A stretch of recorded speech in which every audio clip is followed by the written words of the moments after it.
স্পেনের সেউতা সীমান্তে নজিরবিহীন অভিবাসী সংকটের পর নিখোঁজ স্বজনদের হন্য হয়ে খুঁজছে মরক্কোর পরিবারগুলো। উন্নত জীবনের আশায় সীমান্ত পাড়ি দেওয়া হাজারো মানুষের পরিণতি আজ চরম অনিশ্চিত। সীমান্তে প্রাণহানির ঘটনায় স্পেনের একটি সাবেক সামরিক হাসপাতালকে অস্থায়ী মর্গে রূপ দেওয়া হয়েছে। মানবিক সংকট মোকাবেলায় ও সীমান্ত নিরাপত্তায় স্পেনকে জরুরি আর্থিক সহায়তা দেওয়ার ঘোষণা দিয়েছে ইউরোপীয় ইউনিয়ন। গত সপ্তাহে স্পেনের সেউতা সীমান্তে প্রবেশের পর থেকে বহু মরক্কান অভিবাসীর কোনো খোঁজ নেই। সন্তান ও প্রিয়জনের অপেক্ষায় নির্ঘুম কাটছে পরিবারগুলোর দিনরাত। তৈরি হয়েছে চরম উদ্বেগ ও শঙ্কা।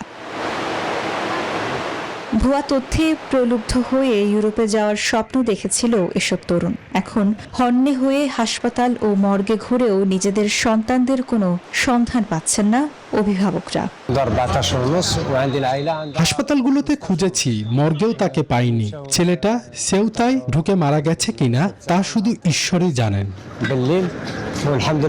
সীমান্ত পাড়ি দিতে গিয়ে প্রাণ হারানোদের মরদেহ রাখা হয়েছে সেউতার সাবেক এক সামরিক হাসপাতালে। ভবনটিকে অস্থায়ী মর্গ বানিয়ে সেখানে বুক ভরা আতঙ্ক নিয়ে স্বজনদের খুঁজছেন অনেকে।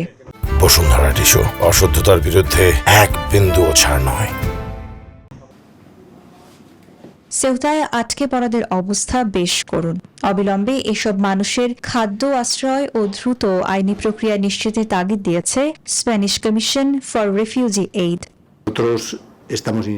এটি শুধু মানবিকতার বিষয় নয়, এটি আইন প্রয়োগ ও মানব মর্যাদা রক্ষা করে আশ্রয়ের পরিবেশ নিশ্চিত করার বিষয়। এদিকে অভিবাসীদের ঢল সামলাতে স্পেনের দ্রুত পদক্ষেপের প্রশংসা করেছে ইউরোপীয় ইউনিয়ন। অবৈধ অভিবাসন রোধে ও সীমান্ত নিরাপত্তায় স্পেনকে জরুরি আর্থিক সহায়তার প্রস্তাবও দিয়েছে জোটটি। Desk report, news 24।